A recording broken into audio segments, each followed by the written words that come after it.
raising India's GDP growth forecast for the financial year 23-24 to 6.3%, its second upward revision since April report.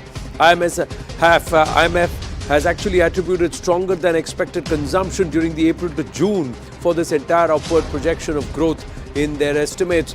Now, net direct tax collections have also exceeded 9.57 lakh crore, marking a 21.82% increase compared to the previous year. The Central Board of Direct Taxes, CBDT, has said around 70% of the individual taxpayers have shifted to the exemption-less personal income tax regime. The World Bank has also hailed Bharat, saying that the global economy is getting weaker, but Bharat and the US are bright spots.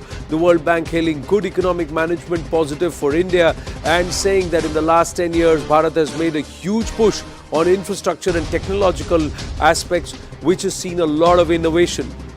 1 crore OPD tokens have now been generated using Aabha-based scan and share service within 1 year of its implementation. Uttar Pradesh, Karnataka, Jammu and Kashmir emerging as the top performing states in implementation of this digital OPD registration service to patients. The National Health Authority also looking to create more use cases like scan and share to assist citizens in accessing healthcare services and also leveraging technology. Ladies and gentlemen, these are the bright spots for Bharat, but there are concerns all around. Right at the top of this edition, this midweek edition of The Right Stand, we begin with a person who stood solid, strong, robust against the Taliban, against terrorism, has been unabashed at it, and he's somebody who's waiting to get back to his homeland. Nearly 2 years in exile, Amrullah Saleh with his first interview to a news network ever since the regime change in Afghanistan.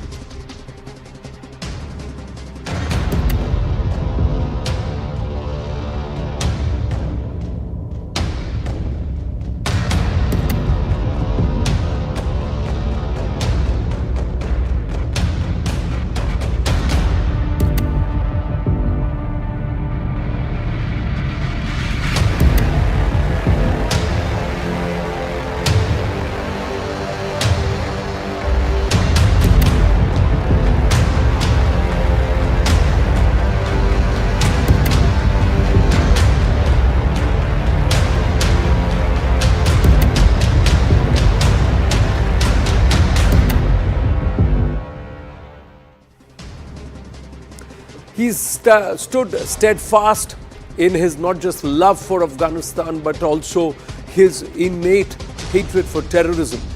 Afghanistan's acting president-in-exile, Amrullah Saleh, speaking to the News 18 network, to CNN News 18, exclusively from an undisclosed location.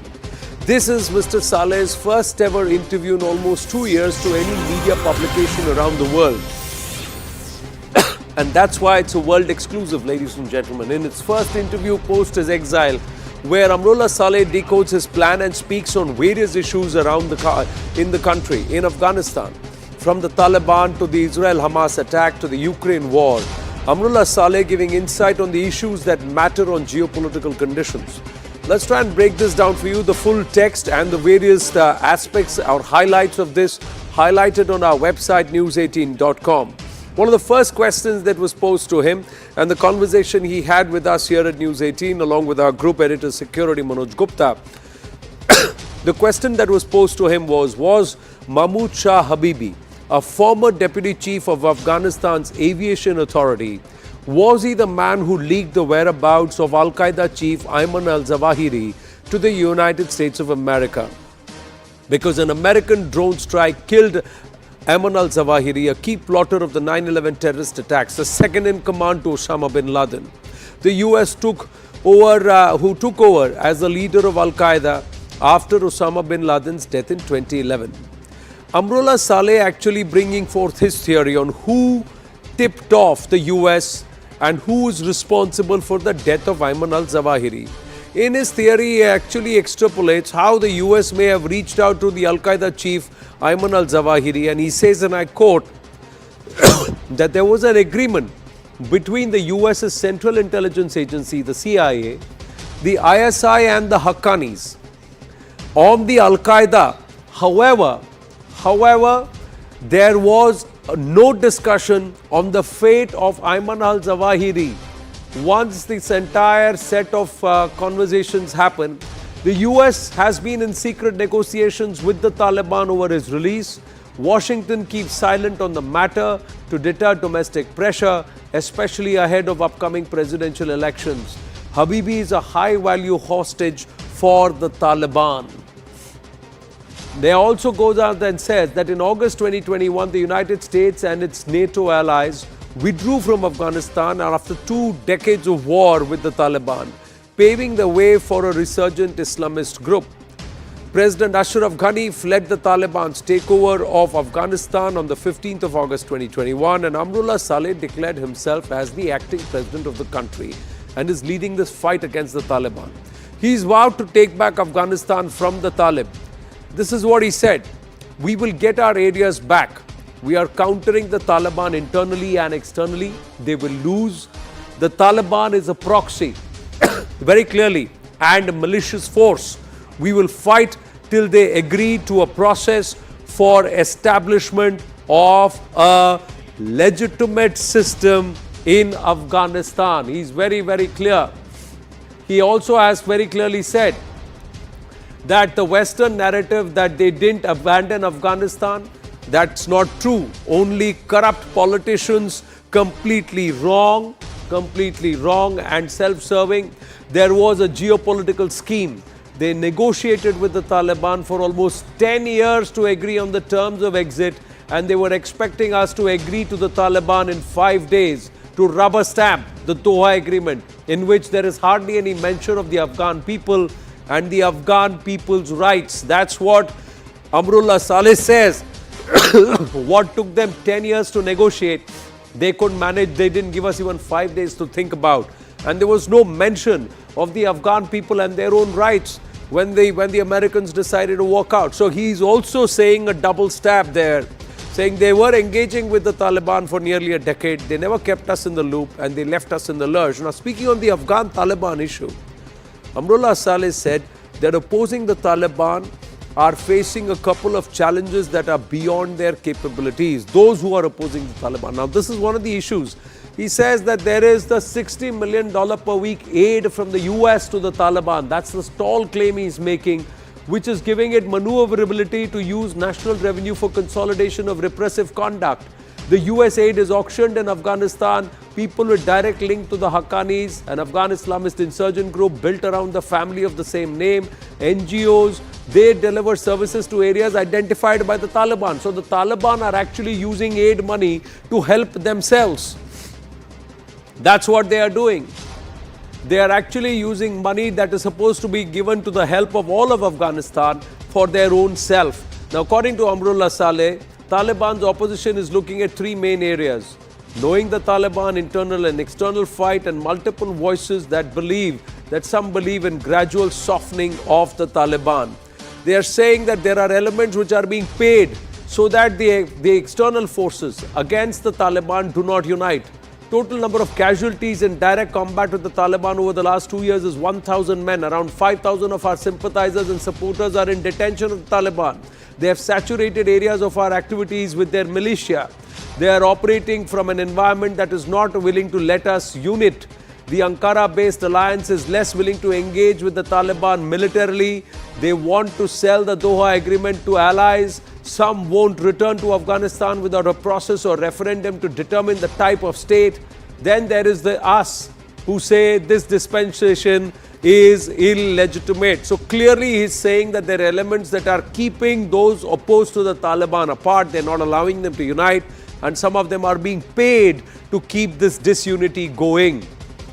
Meanwhile, so that's what he's saying. We consider it dispensable and illegitimate, but others are being forced. Their hand is being forced and we're not being allowed to unite. Amrullah Saleh, while speaking with CNN News 18, also revealed that the Afghanistan-Taliban region was initially fooled by Pakistan's ISI, Interstate Intelligence. Pakistanis did a diplomatic initiative asking the region to give the Taliban 6 months for the AFPAC negotiations. Qataris started another campaign. The second Taliban, is in no way less associated with the ISI than the first, he says. And he's also saying further, as Pakistan continues to push terrorists into Indian soil and bleed our braves and civilians, Amrullah Saleh is saying India should not underestimate the link. India should not underestimate the link between Pakistan and Afghanistan Taliban. He's also warned of possible attacks. He said, you can't underestimate the connection between the Pakistan's ISI, Inter-Services Intelligence, and the Taliban post-2021. Some Indian analysts are underestimating the linkage between the two. They're underestimating the linkage between Pakistan's madrasa system and Afghanistan Taliban. They are saying the infrastructure is deep and has strong influence on the Taliban leadership. They're further saying that if Pakistan stops supporting the Taliban regime, it will collapse. Some are influenced by Taliban leaders such as Mullah Yaqub, but it will all change when you have another terror attack. I hope I am wrong, but another terror attack on Indian soil is coming. This is what Amrullah Saleh's warning is. He sees another terror attack on Indian soil coming, and somewhere the ISI and the Taliban will be linked to it. Even as the Tehreek-e-Taliban Pakistan continues to clash with Pakistani administration in the Khyber Pakhtunkhwa and Balochistan areas, Amrullah Saleh has said the ISI looks at it as a smaller issue and rubbish the belief that Pakistan lacks the resources to co-opt Taliban. They may be nearing financial bankruptcy, but they have the wherewithal. This is why Taliban is trying to reach out to other countries. It is a matter of time before this mask will fall off. There are nearly 300 officers from Pakistan's ISI accredited in Afghanistan and twice the number operating in the country under the garb of doctors, NGOs and business persons. This is not a veiled program. ISI officers and engineers are directly involved in interception operations. Pakistan's SSG officers are providing training to the Taliban strike units. Pakistani mentors in strategic communication of Taliban. The fatwa was architecture by Mufti Rauf. He stayed in Pakistan for 30 years. He was a close associate of Pakistani politician Fazlur Rahman and is currently the chief of the fatwa department of the Supreme Court of Taliban. Rauf drafted the 51-point fatwa after a call from Rahman and a visit from an ISI officer. Amrullah Saleh is telling CNN News 18, Pakistan as an Islamic country is a promoter of religious fanaticism and extremism. India can only influence certain people in Taliban, not their thought process and their ideological conduct. Very, very strong words coming in from Amrullah Saleh. Last but not the least, this entire Israel-Hamas fracas and this scenario, Israel witnessing a surprise and unprecedented multi-front attack. These are the statements where he is very clearly saying that a lot of the Taliban's actions are dictated by the ISI, influenced by the madrasa system in Pakistan. Now let's talk about the current scenario, ladies and gentlemen. Unprecedented multi-front attack by air, land and sea by the Hamas. And speaking on the issue, Amrullah Saleh is saying that the Hamas attack is possibly an inspiration for other terror groups and will lead to repetition. He says inspirational for other terror groups and even lead to repetition. This is his first ever interview in almost 2 years to any media publication around the world, and it has established Iran and Hamas as master of security in the Middle East above Saudi Arabia, UAE and Bahrain. Saudi and Israel can join hands, but the sentiment on the streets will not change. It has immediately brought the Ukraine issue to number 2, which is good for Moscow. Israel's retaliation will also act as a precedent, which the US will now not be able to stop. This is what Hamas wanted. It is inspirational for any militant group. It will lead to repetition. 1, occupation. These are the 3 methods which will be tough for Israel, as it will have to fight and feed the enemy. Another is a UN-led peacekeeping force, which is tougher, considering the troops may not want to enter a volatile region. Third is negotiations with Hamas, which will give them recognition. Russia doesn't even recognize Hamas as a terrorist organization. The world isn't divided along very, very clear lines as Washington and Tel Aviv wish. It is far more complicated. But amidst all this, what stands out is Hamas's actions could embolden other terrorist outfits to carry out similar strikes, and India needs to watch out given what's brewing in Afghanistan and currently in the Middle East. This is the Amrullah Saleh exclusive. To peruse the entire detailed interview and its various subsections on news18.com, let's get a move on here on the right stand, ladies and gentlemen. It's day 5 of the Israel-Hamas war, and the overall death toll in the war has crossed the 3,000 mark, with more deaths in Israel than Palestine. Israel has pounded downtown Gaza City with relentless bombardments, and after it vowed a retaliation. Israel said that they might not have started the war, but they will now finish it. Israel continues to strike Hamas strongholds, headquarters and launch pads in a bid to eliminate terror. But the war is all set to change West Asia's political landscape forever and will cause deep and wide political ramifications as nations stand divided on the war. But the larger question is, why give terror a political cover? That's the big question. CNN, meanwhile, visits the site of the Hamas massacre, where an Israeli general says 70 fighters stormed the village and decapitated civilians. Nick Robertson gets you this report. The drive into Kafr Aza is chilling. Evidence of Hamas's butchery everywhere. This Israel Defense Force general shocked at what he found. I thought about General Eisenhower that come to the death camp in Europe, and the first thing that he said is bring the press, young children.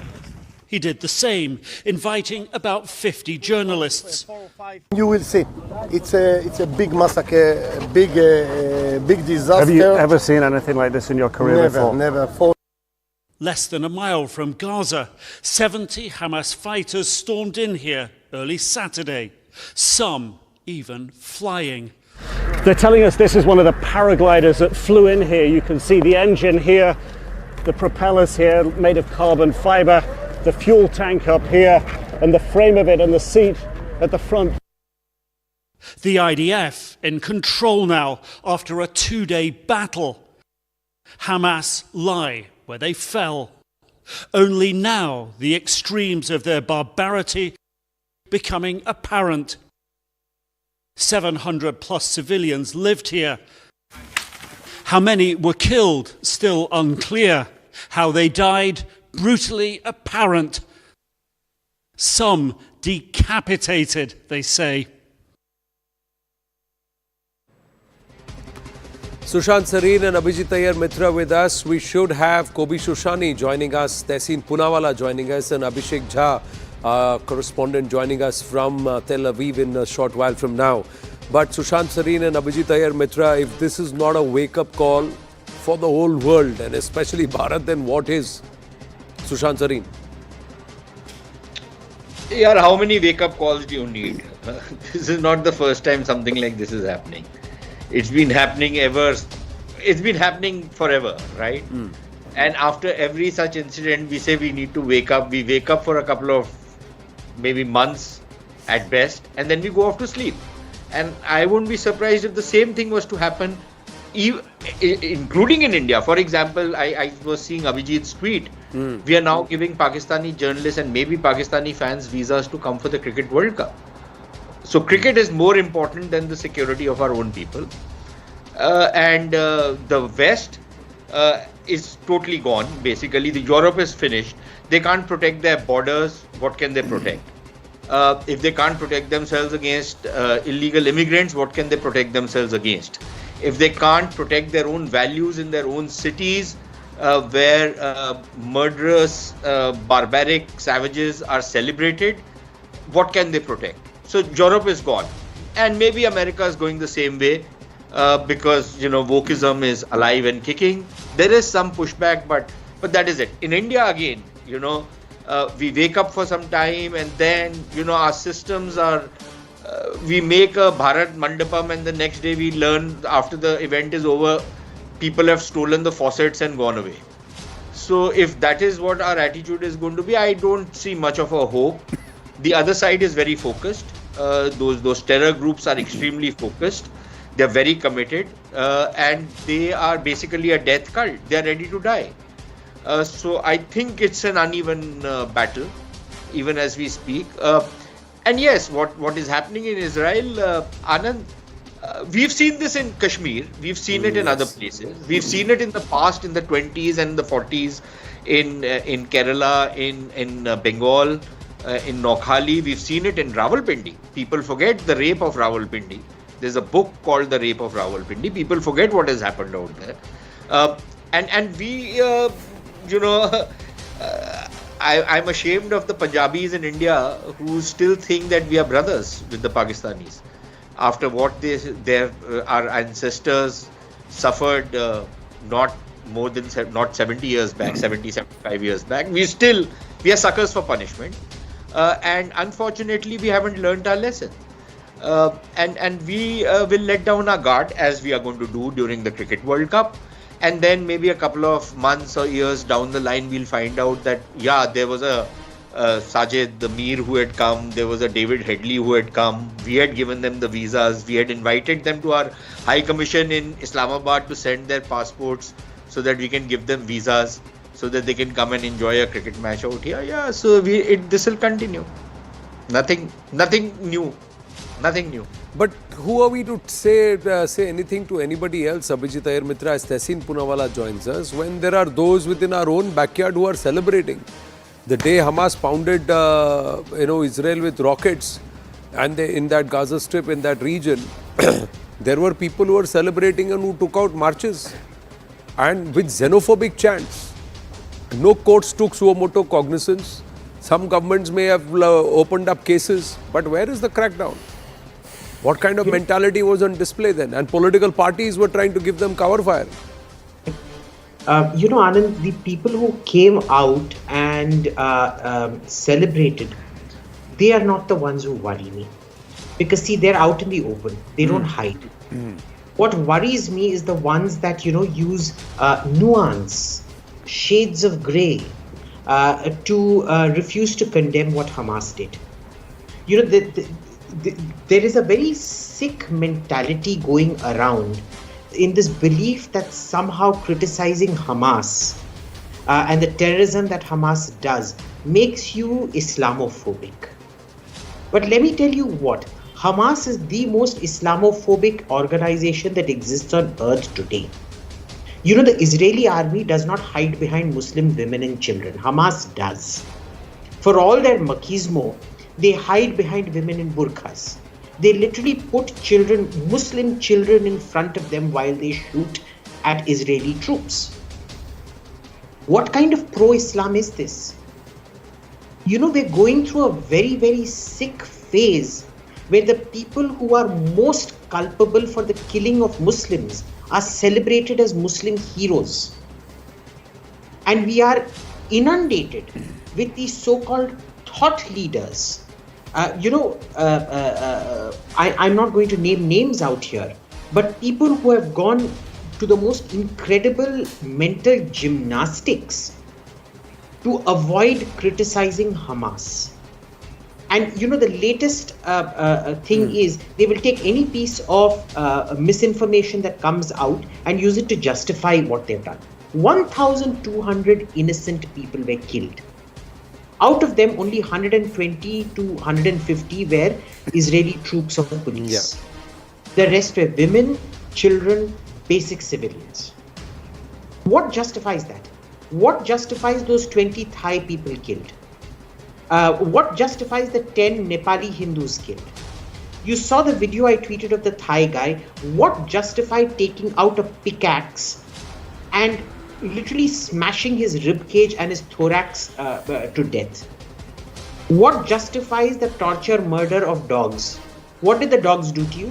What did the Thais do to you? What did the Nepalis do to you? Nothing. And you still do this. They've even killed an Israeli activist who used to believe that Israel is a fascist state, and she used to keep going supplying food and medical supplies to the Gaza Strip.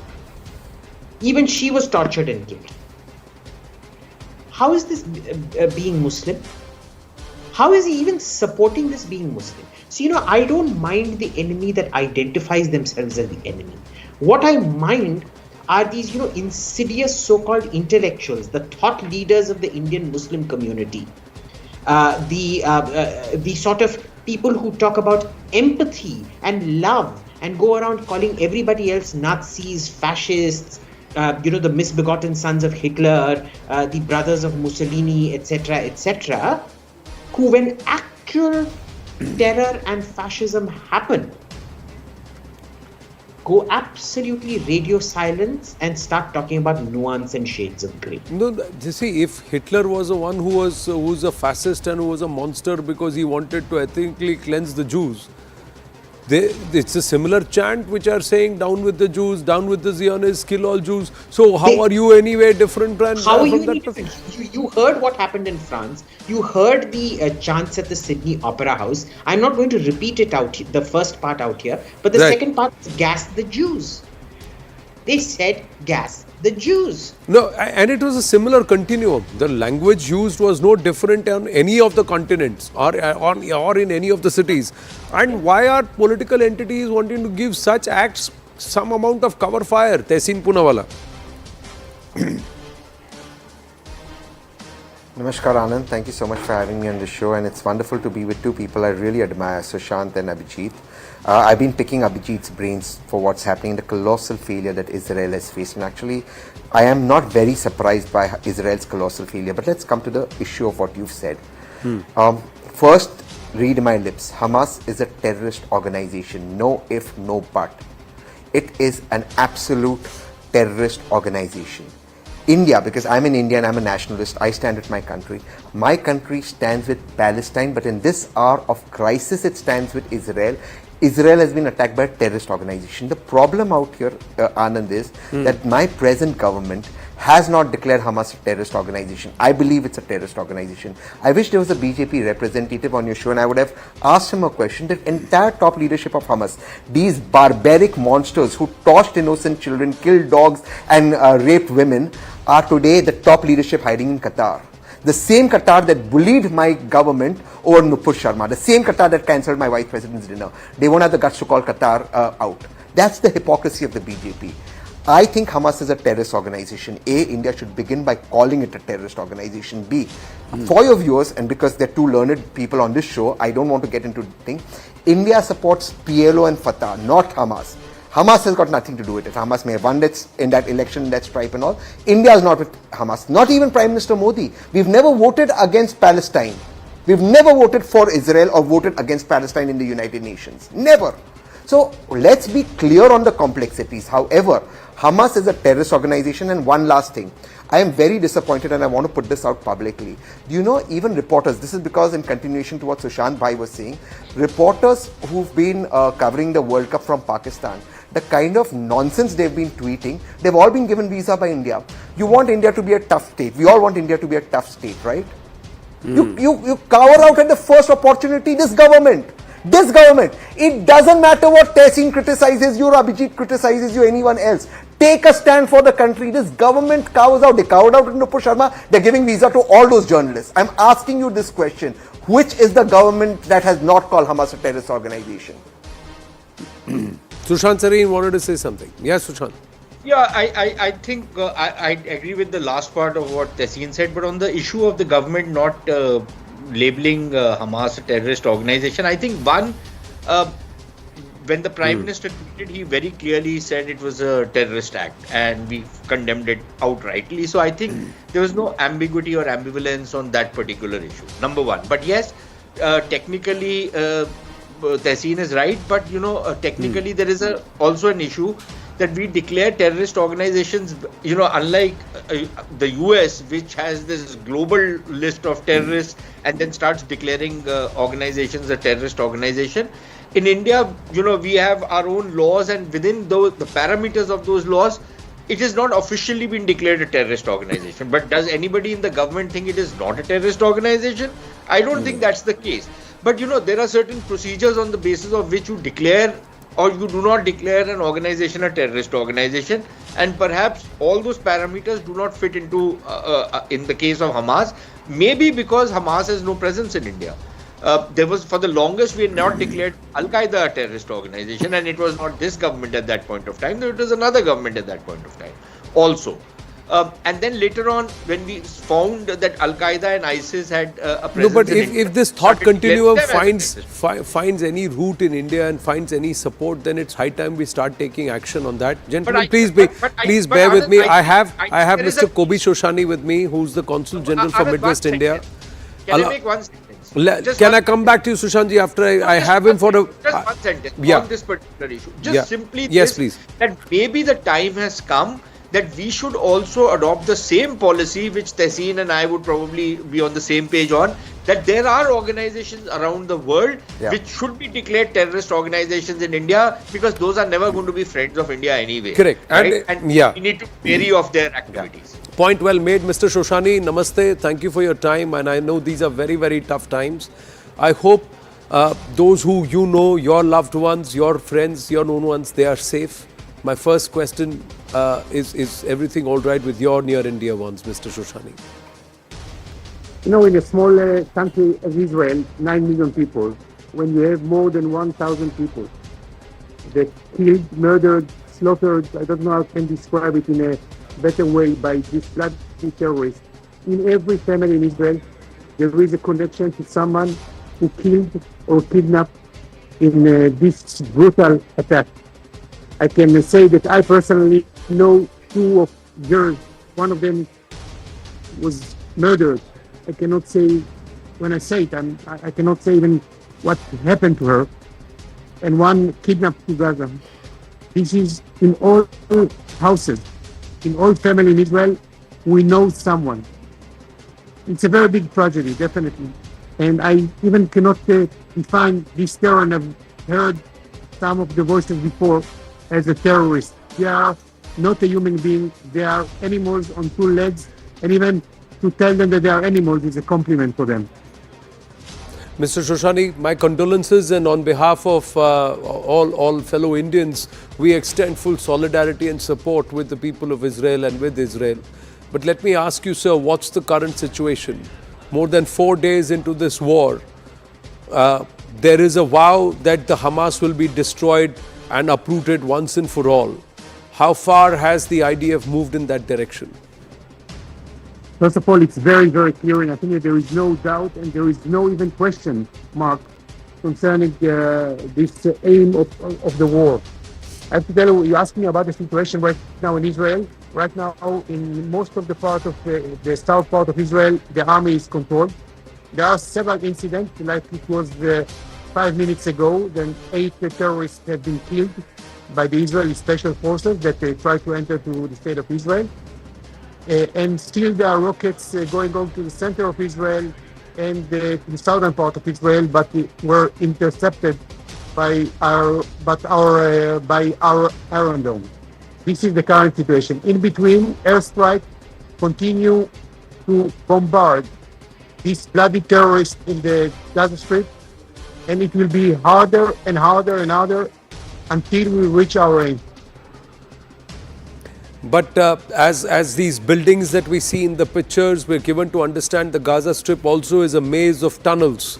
One of the 2 masterminds who Israel believes has plotted these attacks, is he still hiding in those tunnels? Definitely. I mean, this is part of the Hamas concept, to leave the population up in the air and then go down through the tunnels. We know this system. This is the reason that we reach them. That's the part that I think within a few hours, no electricity in the Gaza Strip, no fuel, no water. Right now, we are handling a war against the brutal criminals, and they will pay the price, a heavy price, that what they made 4 days ago. But there are also innocents and civilians who will be caught in this crossfire, Mr. Shoshani. Right now, I'm thinking about the kids that I've seen the clip 10 minutes ago. They've been killed in their beds. They've been slaughtered. They cut their heads. I think about them and the families. They've lost all their beloved and families. This is only what I'm thinking right now. Sorry to say that. No, but Mr. Shoshani, are you confirming that indeed babies were butchered? Because there was some question mark because there was no official confirmation. So I'm asking you, are you confirming that babies were indeed butchered in the kibbutz area? Definitely. We saw the photos. Unfortunately, it's very hard to me to say that. To see dozens of kids being slaughtered, massacred in the first intention. That was the aim of the idea. This is something that even for me, and I think that I'm a quite tough guy, I cannot even describe it in words. Yes, it's true. These Hamas, they are like ISIS. They came to kill, and they came to kill kids as well. And this is something that we have to understand. They touched our nerves, our historical nerves. And when you touch our historical nerves of the Jewish people, you will pay for it. But there are nations that are backing the Hamas. How would you like those who are your friends, your allies, who are backing Israel? This because creates a very strong geopolitical situation. It no longer is isolated between Israel and the Hamas, Mr. Shoshani. Let me look at it in a positive way, if I can say positive today. I heard, I saw, and I listened to the great leader of the world, democracies, like your Prime Minister, like President Biden, that sent the carrier Gerald Ford carrier. I can hear all the leaders of the moral world. This is the distinction that I would like to make between the good countries and the terrorist countries. And I don't care about other countries. I'm looking about the moral countries that right now giving our full support, like India. And I read several times the tweet of Prime Minister Modi. That makes me very happy, if I can say happy today. Mr. Shoshani, my final question to you. How far is the idea for Israel going to push through? Because these conflicts have happened in the past and there has been pressure to back off. There has been pressure to try and broker peace. Is that going to be built up again? Do you see a scenario where truce will be called? I tell you frankly, it's not the same thing like the past. Now we are in completely different mood. We are in a completely different scale, and we are in a completely different reaction that haven't been seen in the Middle East before. When you touch our wives, when you touch our father and mothers, and I know that India is like Israel. The family is the most important thing. When you slaughter our kids, it's not the same thing that happened before. And in this case, Israel is completely united, completely together to bring Hamas to the end. Not less than that.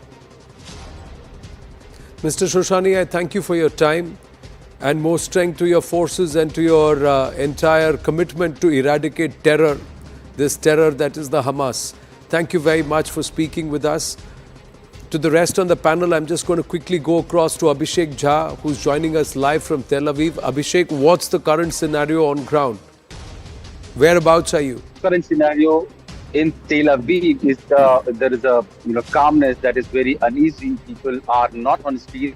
A very few number of people have been asked to stay back, to stay home and come out only when necessary. Today we also learned that Indian embassy in Tel Aviv, they have asked Indians.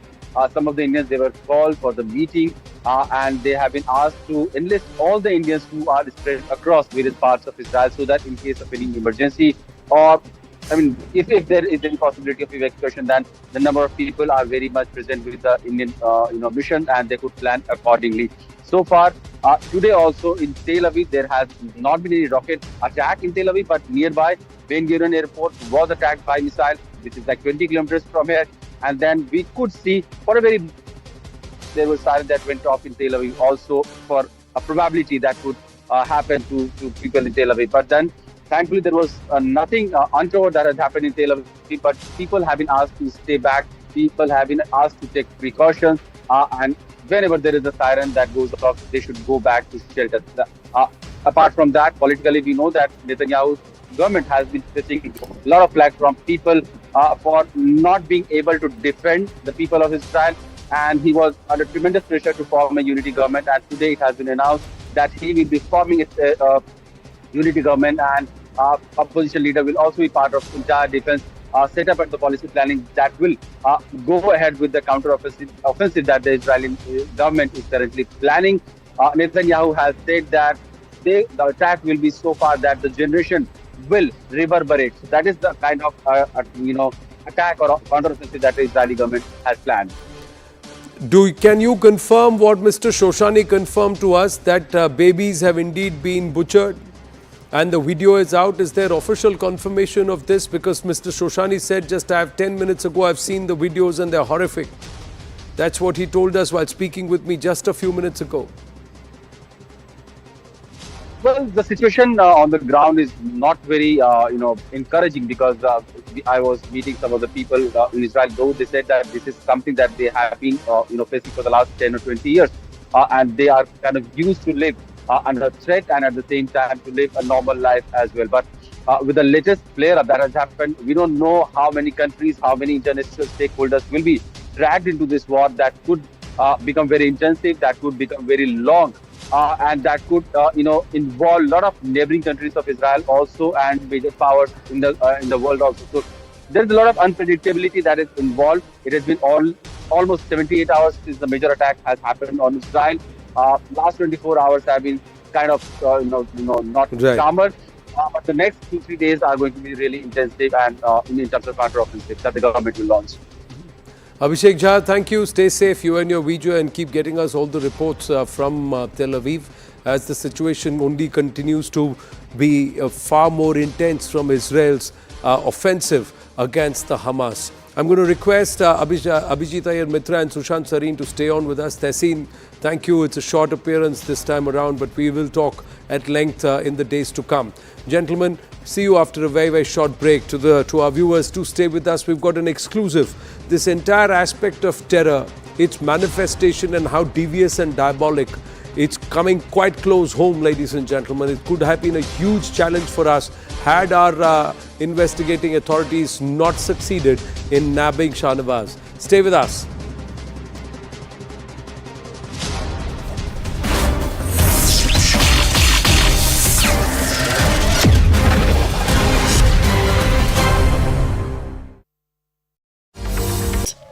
A 400-strong elite force on the ground attacked the fortified Gaza fence.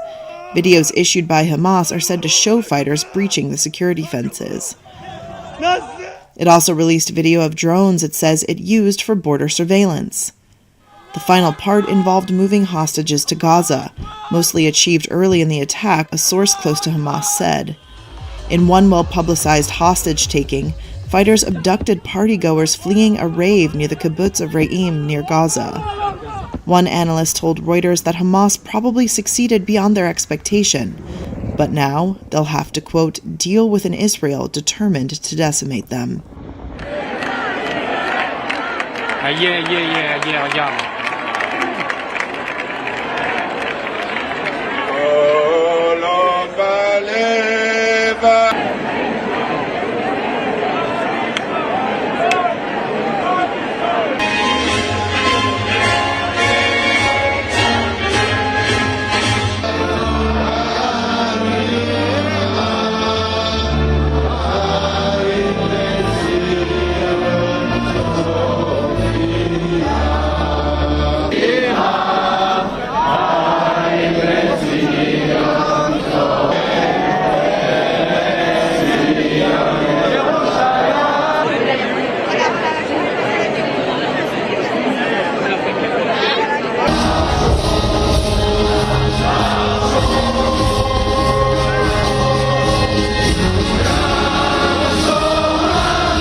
Je passe maintenant le micro au président du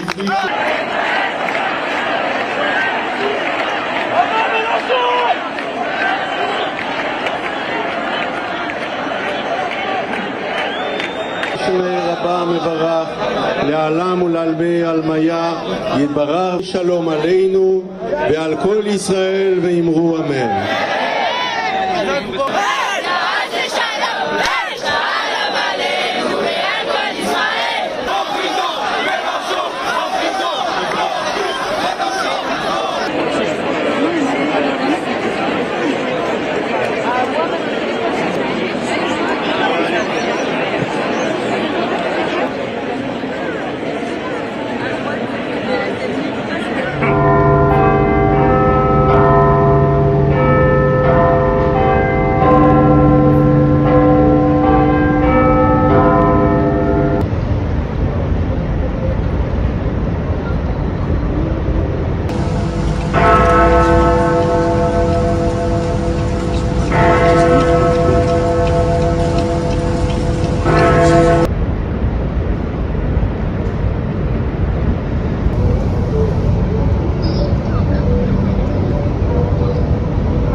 Back on, ladies and gentlemen, on the right stand. In June this year, we told you about the devious and diabolical terror plot that our investigating agencies had unearthed.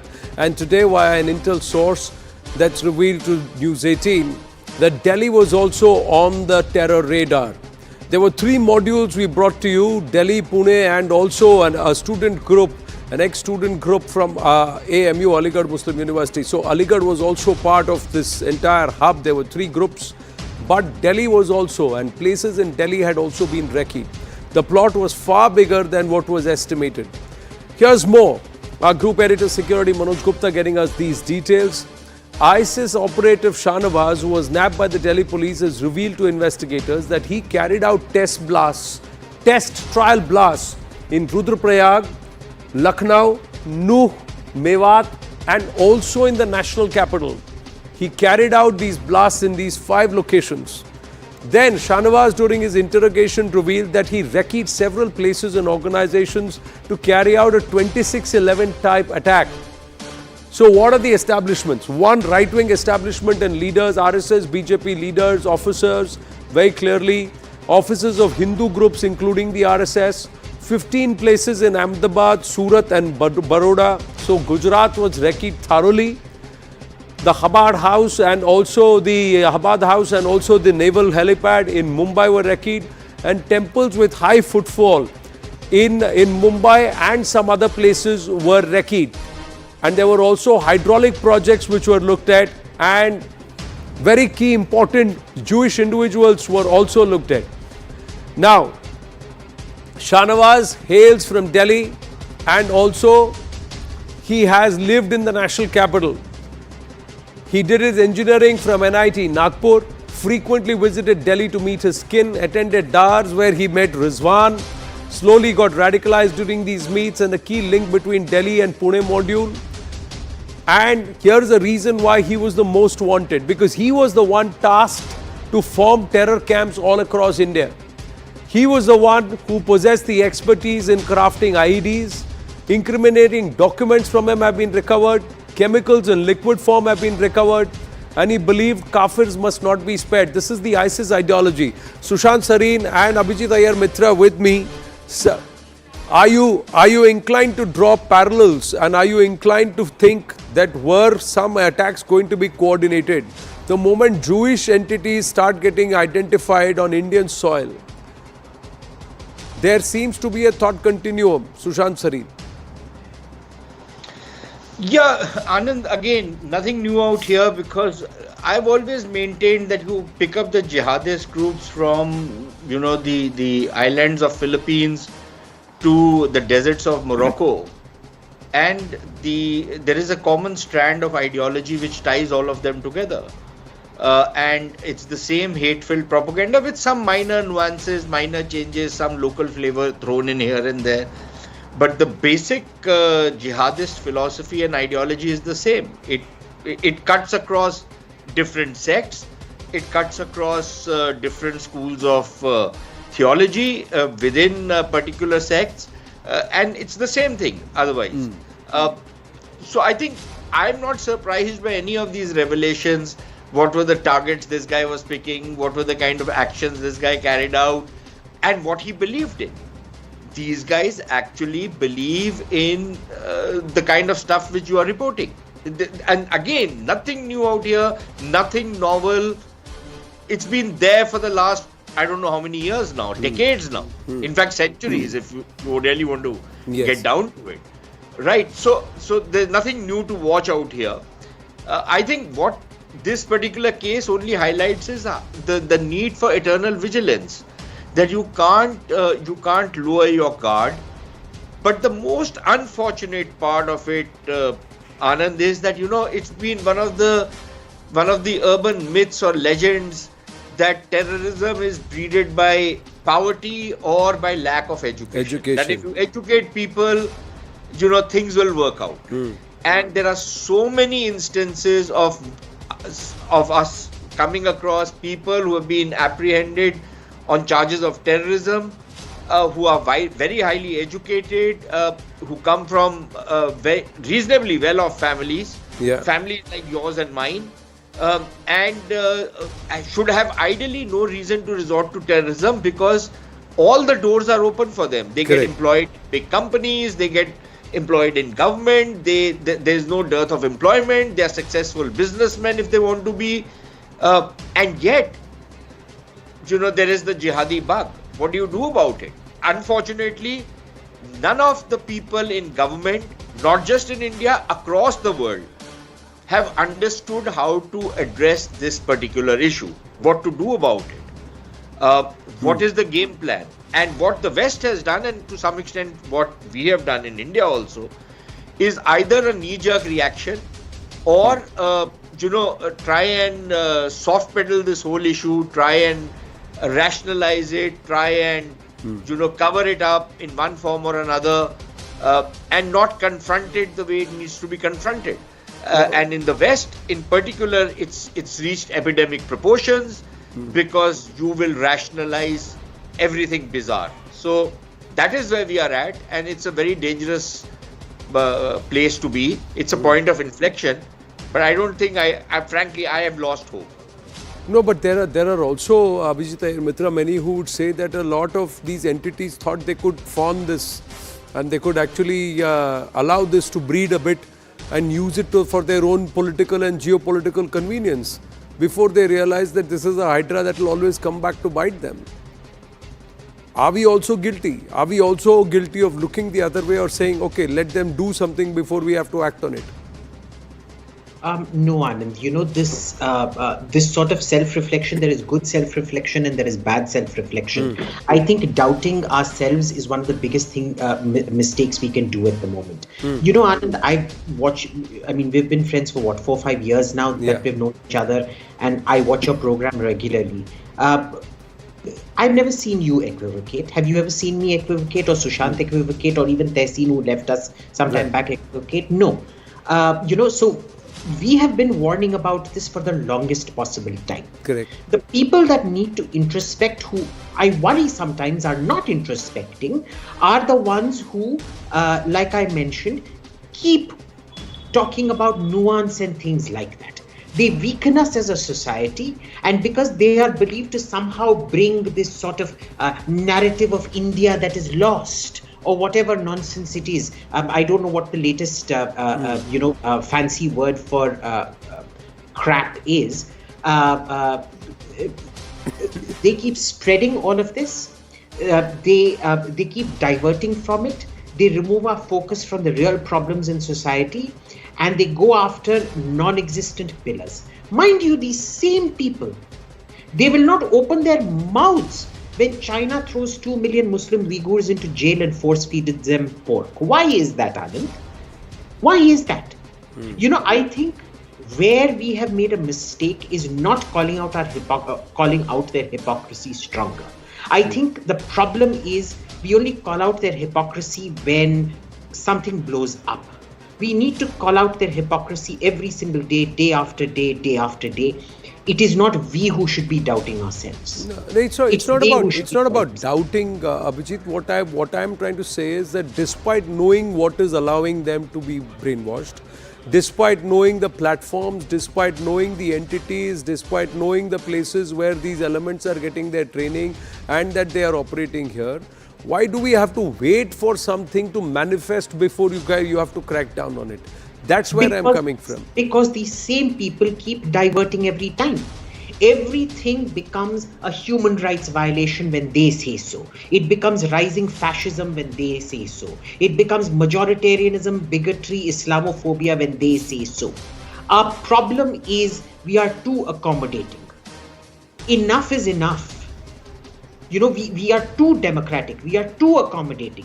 We are too tolerant. All this is the fundamental problem that Nicholas Nassim Taleb, keeps describing, which is this asymmetry of intolerance that we have. That the most intolerant get away with everything, the most tolerant give away everything. This has to stop.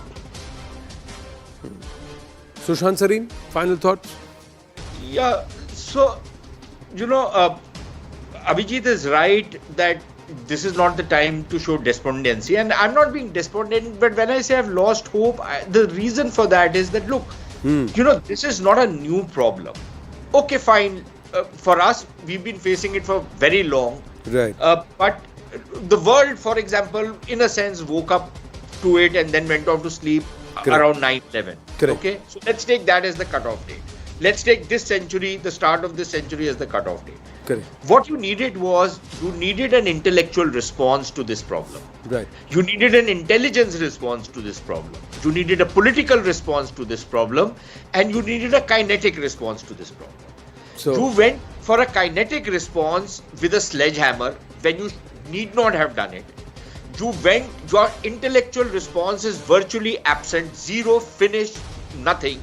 You have an intelligence response. Your ability to appreciate that intelligence leaves a lot to be desired.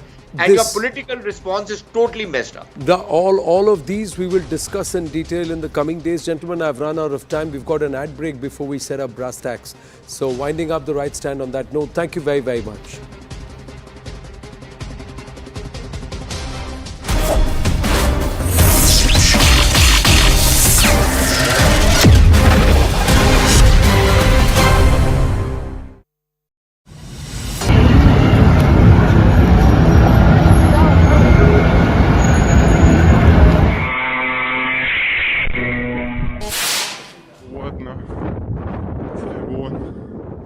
يصدر من رعيم باتجاه قطاع غزة.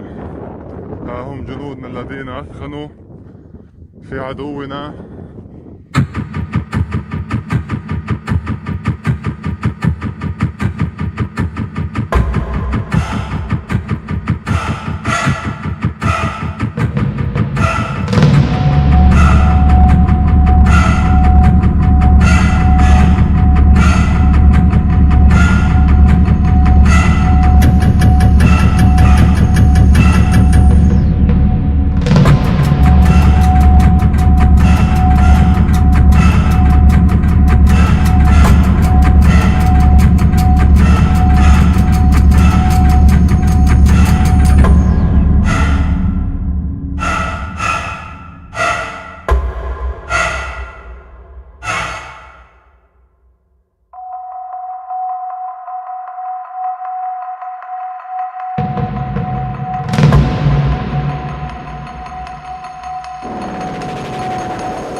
Good evening, this is Brass Tacks. I'm Zaka Jacob. The war between Israel and Hamas has taken a grave turn. There are now reports that Hamas has killed babies in many Israeli kibbutzes. Even Prime Minister Netanyahu has tweeted an image of a blood-stained crib saying that Hamas is worse than ISIS. Now, if these claims are true, and CNN News 18 cannot independently verify these because our reporters on ground do not have access to independently verify these claims. But if indeed these are true,